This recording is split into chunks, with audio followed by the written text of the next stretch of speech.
Maji, kamusta? Yeah, all good. Malinaw ba yung audio ko? Yeah, malinaw bro, Yeah, malinaw. yeah. What's up? All good. Kamusta kayo mga Maji? Yeah, we good. Kamusta raw kayo mga G?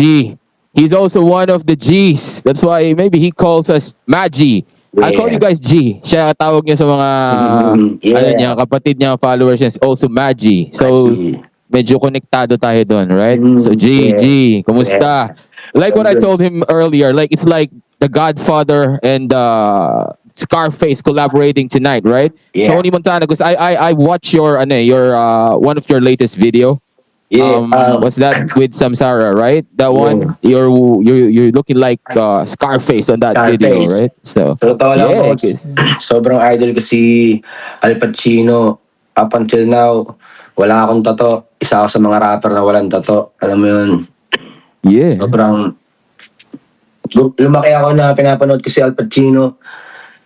Paborito ng lolo ko si Al Pacino. Lagi na pinapanood yung mga movies niya dati. Tapos, na-inspired ako doon. Common sa rap scene, common sa mga rappers na may mga tato. Isa yun sa mga parte yun ng character ng mga rappers, di ba? Pero ako, si Grady Gray, isa si Grady Gray sa mga rapper na walang tato. Inspired yun dahil kay Tony Montana, man. Al Pacino. yeah, and you know what? No homo, you don't need it. Yeah. Because you look good. So, you don't really have to like but I know, no disrespect to people who na mayroong mga tato Walang disrespect. Pero look at me, wala rin akong tato. Because I strongly believe na sabi nga nila, may kasabihan na, I'm not disrespecting people na may tattoo. I love tattoo. Gusto ko rin magkaroon ng tattoo pero Yeah. just prefer Yeah, na hindi magkaroon pa rin kahit paano.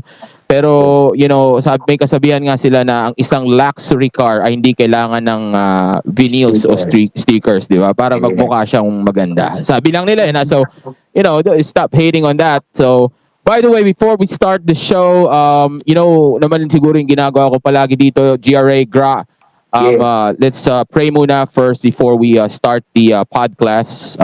Whatever, kung ano man ang inyong mga religion, let's start praying because you know how much I respect God pagdating sa bagay na ito. So, let's go. God, please, patawarin niyo po kami sa lahat ng mga kasalanan namin. Lagi niyo po sanang kaming gabayan sa lahat ng mga bagay na ginagawa namin dito sa mundo. Bigyan niyo pa po sana kami na mas marami pa pong kaalaman o wisdom. At sana po ay wag na wag niyo po kaming iiwanan. Maraming salamat po. All right, let's go. But of course, before we start this, podcast, let me introduce to you GRA the Great. His real name, correct me if I'm wrong, all right? Because I have this, old school shit right here, this paper, right? I did a little bit of research of you, right? A little bit of research of you. Your real name is Gabriel Rojas Andaya, tama? Yeah. Right? And that's the reason why it is GRA. You call yourself GRA the Great because your real name is Gabriel Rojas Andaya. Yes, You're from Cavite, Manila, Cavite based, tama? Yeah, tama. Right? All right, Manila Cavite based rapper and one of the prominent independent voices in the Philippine hip hop scene. GR the Great has been active in the local rap scene since late 2010s. Putang inang tagal na.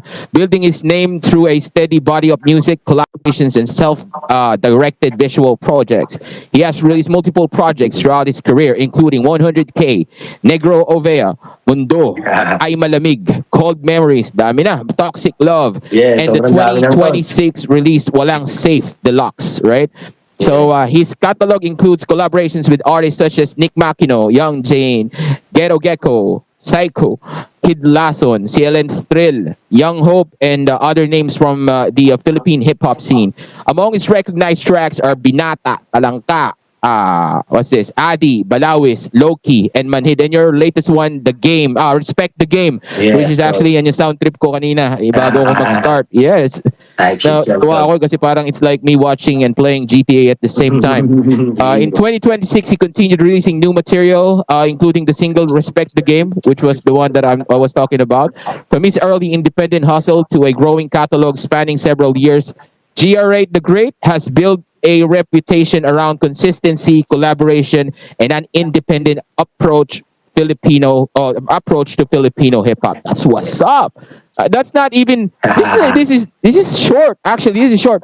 When I tried, like searching about you, me and my researchers, we actually found a lot of good stuff about you. And the most amazing part about it is that I found out that you're young. Tama ba? You're 24? 24 years You're old. only 24 years old and Yes, you have coach. already achieved a lot na already. When I was 24, I wasn't like as productive as you sa hip hop because I used to be a rapper also. Used to be with Rap Scallion, used to be Nakita ko with nga yung mga picture mo na yan, Turf coach. Entertainment, right? You know that, right? Yeah. Yeah, and also, sa mga ex-battalion before, nakakasama ko sila Brando, right? Mhm. So, yeah. So being a 24 guy, how does it feel na 24 ka pa lang pero ang dami mo nang na-achieve? Tawag na ito. Nakikita ko lang to na playground, coach. Nasa mata ko, GTA lang talaga tong lifestyle ko, yung buhay ko. Since I was young, ganun ko siya nakikita. Alam mo yun, inalain lang siya sa akin ng Diyos. Simula nung bata ako, wala akong ginawa kundi nag-rap lang ako na nag-rap. Tawag na ito. Up until now, yun pa rin yung ginagawa ko. Ginagawa ko lang kung anong trip ko. Hindi ko rin alam. Ginagamit sa mata ko, ginagamit lang ako ng Panginoon na instrumento. Alam mo yun, yun lang talaga yung paniniwala ko, coach. Okay, so ganun mo siya na-achieve. But it says here na galing ka ng Cavite, tapos pumunta ka ng Manila. Hindi, Pareho coach, tayo galing ako ng probinsyano. Manila eh. Lumaki ako sa Manila.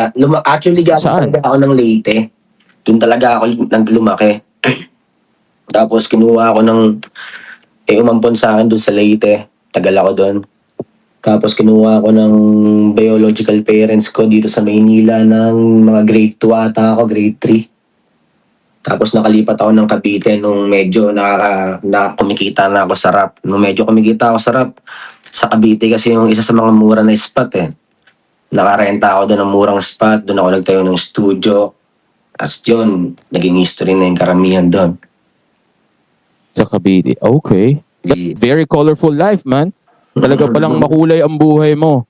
Because I don't really check my inboxes, my Facebook inbox. That's why I have assistants who are actually checking them for me.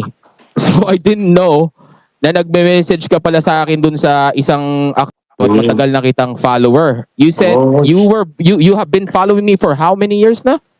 Kung di ako nag-aamal, coach, nakilala kita 2022, 2023, ganun. Kasi, So that's 6 years. kaya kita 3 nakilala years. nun, kasi, 4 tawag years. nito, yun din yung ano ko eh, yun din yung yun din yung papasok ako ng, siguro yun yung mga time na iniiswalo ko yung red pill, sobrang hate na hate ko yung mundo nun. Tapos, isa ka sa mga lumalabas sa newsfeed ko. Isa ka sa mga lumabas sa feed ko noon. Tapos isa ka sa mga pinapanood ko noon. Pilipino ka. Kasi sobrang rare no kasi Pilipino. Tapos, Yeah. ganon, mga panahon na yun. Kaya, yun, mga time na yun, pina-follow na kita, yung mga message mo noon, check ko noon. Meron ka pa nga mga babae na iba't ibang lahi ng mga time na yun. Everything, man. Check it out.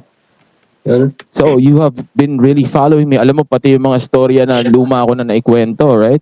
Yes. So ano naman yung mga natutunan mo sa mga napanood at mga nakuha mo sa akin ng mga time na yon until now na nai-apply mo kung bakit you are who you are right now? Wala akong naging father figure talaga eh. Walang lumaking matikas talaga sa amin eh.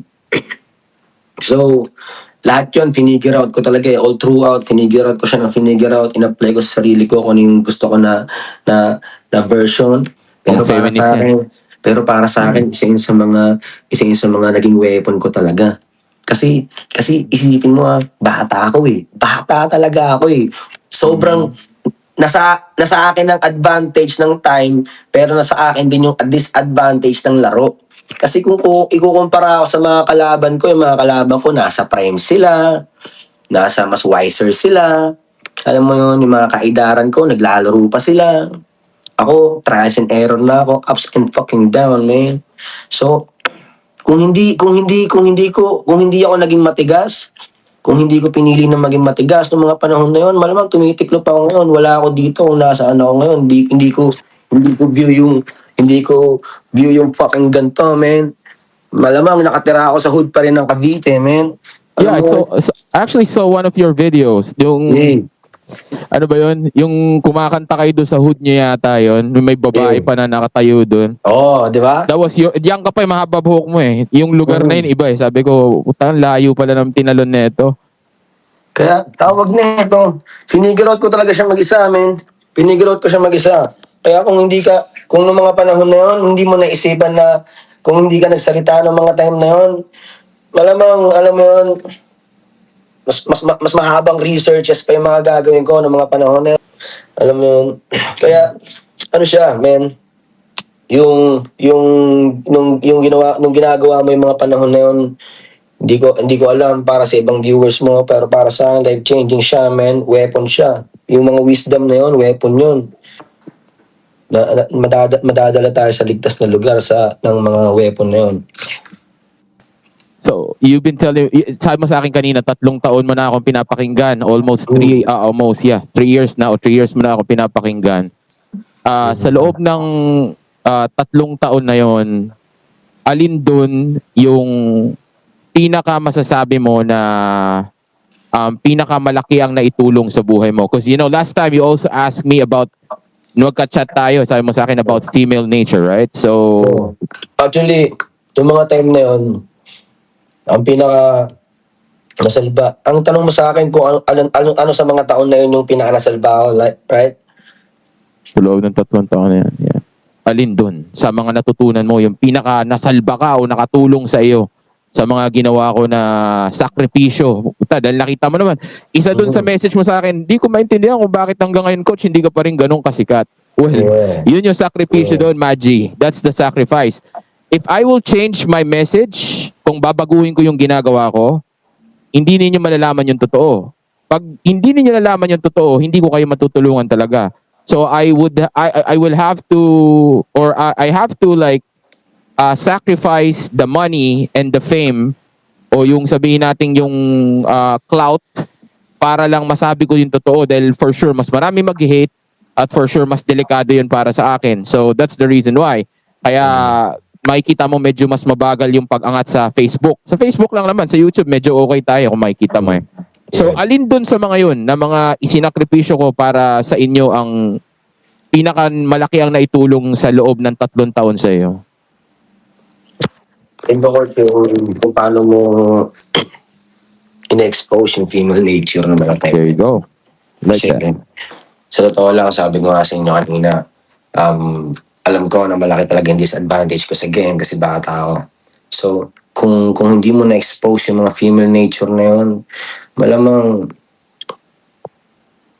nabubulag ako ng mga yun.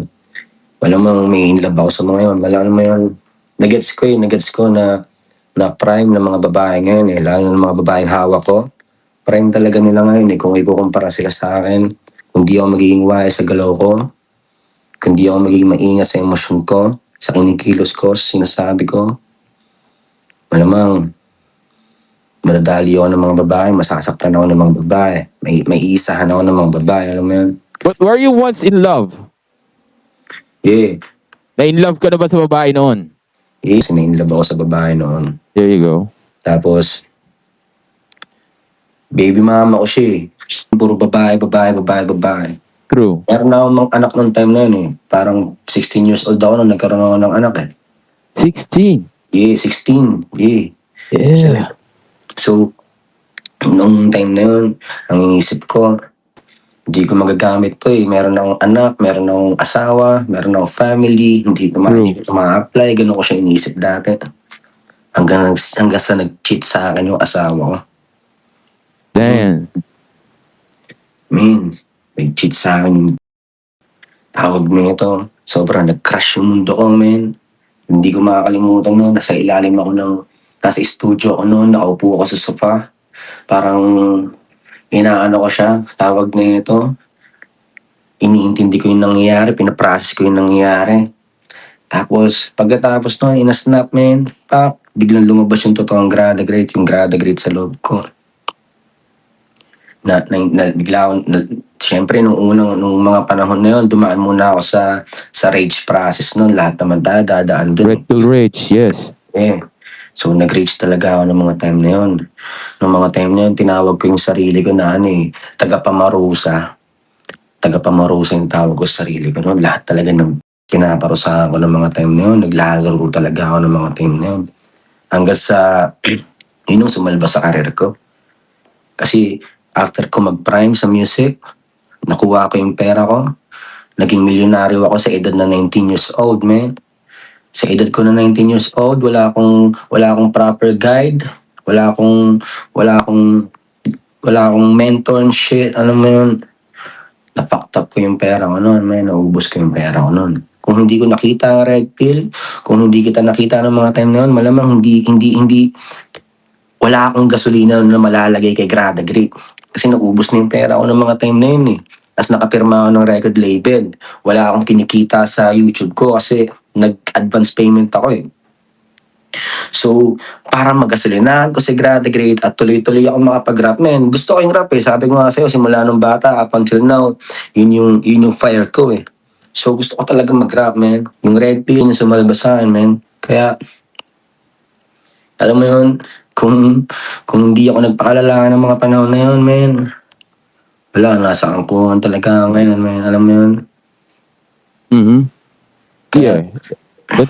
That was actually a good combination. Lahat ng mga sinabi mo na yun. Dahil at least, lahat yun nakatulong sa iyo para mabuo kung sino ka ngayon. Right? So how about naman sa pagdating sa money making? Ano naman yung naitulong ng Alpha Wolf Mentality PH sa iyo?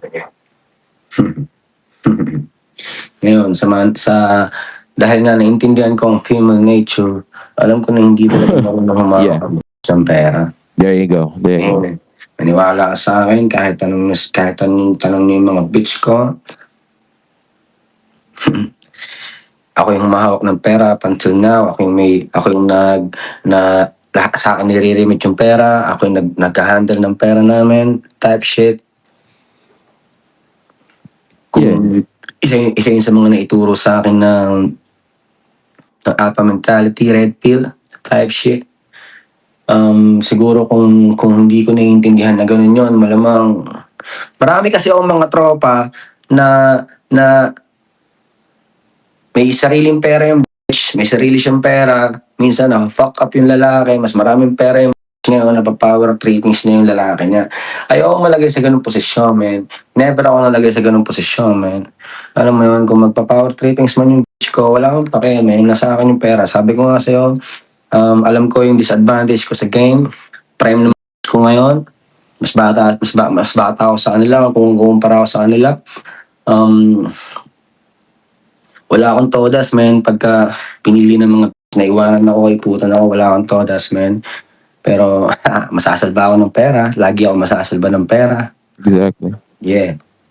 Exactly. So what you're trying to say is that sa ngayon, hindi na problema sa iyo ang babae. Ang focus mo at ang challenge mo ngayon is more on money making. Right? Matter of fact, yung babae pa ngayon ang advantage sa iyo dahil nagagamit mo yung female nature para mas gumanda ang buhay mo o para mas magkaroon ka ng kapangyarihan. Well, I'll be asking you about, I want to ask you about or more about dito sa bagay na ito, kung paano mo ginagawa yung hustle mo. But before I ask yung mga bagay na ito sa iyo, gusto ko muna ipaalam din sa iyo na let's be careful with the words, lalo na yung pagdating do sa mga channels or apps na maitutukoy mo because YouTube, you know what this, alam mo naman BS nito, di ba? So ingat ka lang, like yung mga OF and shit, baka mamaya may mga mabanggit kang ganyan, so be careful on that shit. Alright? So yeah, use some let's say terminologies. You know what I'm talking about, right? So yeah, women, they say ang babae daw ay mukhang pera, 'di ba? Sabi nila, ang babae daw ay mukhang pera, nang hinahanap daw ng babae sa isang lalaki ay pera lang daw. Do you believe that? Hindi, coach eh.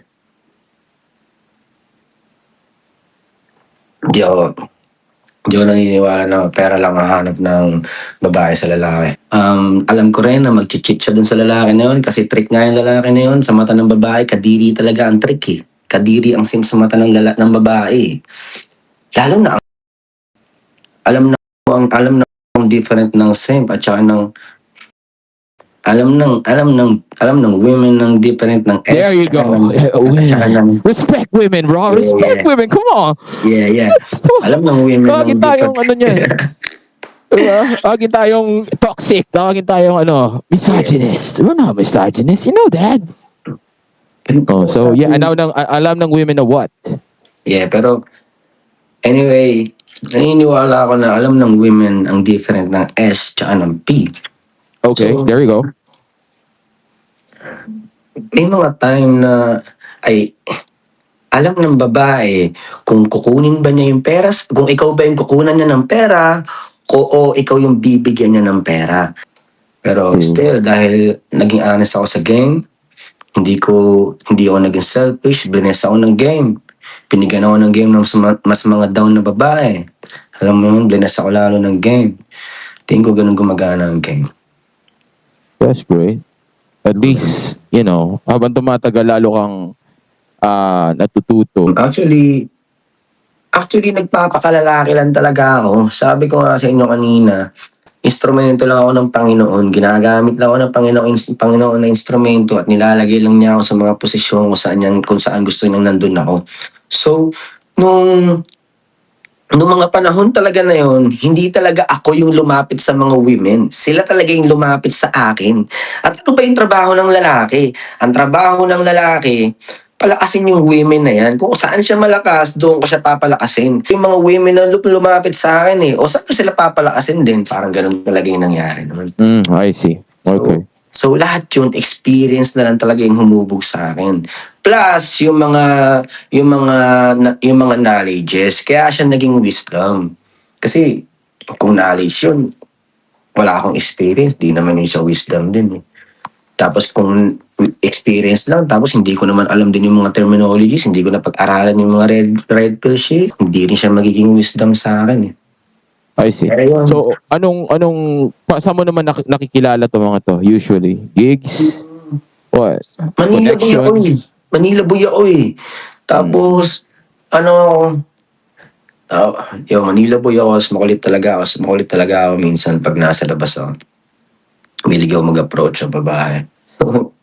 Nagkakataon din na nakaparamdam ko na safe ka sa akin, baby. Alam mo yun? Safe ka sa akin, baby. Hindi kita husgan, hindi kita papatigilin dyan sa work mo. Safe ka sa akin, baby. So, alam naman natin na karamihan ng mga babae na nasa trabaho na yun, wala silang father figure. Based din sa experience ko. True. Nakita nila ako ng father figure. Why Kings, mayroon silang mga, di ba? Meron silang mga multiple women eh. Mostly, dahil mga emperor noon, di ba? Mm-hmm. Kasi yan yung game nila eh. One time nga, meron akong nabasa sa Biblia, si King Solomon, kung pamilyar ka kay King Solomon. Yeah, of course. Nanghingi siya sa Panginoon ng payapang kingdom. Binigyan siya ng 1,000 asawa. Alam mo yun? So, kita ng mga lalaki na isang babae problema, pero paano nangyari yun na meron siyang isa si King Solomon sa may pinaka-peaceful na kingdom, pero meron siyang 1,000 na asawa. So, tingin ko yun ang power ng pimpin eh. Di ba? Yeah. Kaya siya ganun, naging ka-attractive and ganun ka-powerful kasi nga dahil, of course, he's a king. And kung biology pag-uusapan, nandun ang survival. Siya ang hari, di ba? So, ganun lang naman kasimple ang laro. Pinapahirapan lang yan ng mga beta male simp eh. Masyadong lang kinukomplika eh. Yeah. Actually, coach, sa'yo ko nabasa to eh. Sa'yo ko nabasa yun eh, yung nawawalan tuloy ng chance yung mga babae na mapunta sa tamang lalaki. Diba? Kasi, That's right. Kasi kung 1:1, tapos yung lalaki mo is stupid, sayang yung potential mo. Sayang yung potential mo, baby girl. Sumama ka na lang sa akin. Diba? True. Maano lang siya, baka masira lang buhay niya. Ganun din naman. Kung hindi rin siya maging masaya dun sa sa lalaki yun. Aalis din siya. Pupunta pa rin siya lagi dun eh. Kung sino yung sinasabi nilang bad boy or sinasabi nila na toxic masculine, right? They will always find a way or find their way para makapunta dun sa lalaki na yun. So, yeah, that's all you have to do. Kailangan ka lang naman talaga maging ano eh. Huwag mong komplikahin yung laro. Ang laro eh, sobrang daling intindihin. Kailangan mo lang maintindihan na pagdating sa babae, of course, ano yan eh, nilalang yan eh. Kumbaga, creature yan eh, living creature eh. So, meaning, meron silang pangangailangan pagdating sa survival eh. Yes. So, if you are a, sabihin nating, resources, o nasa iyo yung mga resources nila for survival, of course, no-brainer. Ikaw ang lalapitan nila. Alam nga naman yung isa, kahit mas mabait pa yung isa. Kahit na sabihin natin mas masunurin pa yung isa, if you're good looking, which is actually a resource of survival, because if you're good looking, gwapo ka, mas marami kang kayang gawin, mas tanggap ka ng society, mas madali kang i-flaunt, o mas advantage yun dahil gwapo ka, mas kumpiyansa ka sa sarili mo. So, survival yun. Money, of course. Survival. Money yun. Access, power, di ba? Status. Sikat ka. Mas marami kang connection. Mas maraming may gusto sa'yo. Mas magsusurvive ka. Sama ako dun. Ano ba? Game. The way you make her feel. So kung magiging masaya siya, madiskarte ka sa buhay, mas safe siya, secure siya dahil sa diskarte o game mo, survival na naman. It's all about survival eh. Because, you know, ano tayo eh, mga living creature tayo. Ganun lang kadali yun. Alam mo, noong pa yan sa school, tinuturo na yan eh. Bata pa lang tayo. Nung tumanda lang itong mga beta male simp na to, kinukumplika nila masyado. Masyado sila nagpapabulag sa mainstream ba? Na naniniwala tuloy sila na akala nila, porkid, sabihin natin dapat, gwapo ka, yun na yun. May pera, yun lang yun. Hindi. Kailangan ligawan pa, kailangan sundin mo pa, kailangan mahalin mo pa, well, mahalin is okay. That's part of, women nature. Yun ang gusto nila ng female. Mahalin sila gusto nila yun. Huwag ka lang ma-inlove pero mahalin sila. Dahil nga survival So gusto nilang malamang mahal mo sila. Pero hindi mo kailangan ipaalam. You just have to make her feel and let her know with your actions, not words. Don't validate her with that. Diba? Pero it's all about a matter of babagsak siya sa survival If you can be a symbol of survival para sa babae, simbolo ka ng survival, napakadaling kumuha ng babae. Katulad mo, di ba? Isipin mo dami mong babae. Pero still, sa'yo sila lapit ng lapit. Pero yung iba, loyal na nga, niloloko pa. Parang nung time ng kinuwento mo, di ba? May asawa ka nun. Di ba? May nabuntis ka. Ang loyal mo nun. Di ba? Isa na nga lang yun. Pero nagloko pa.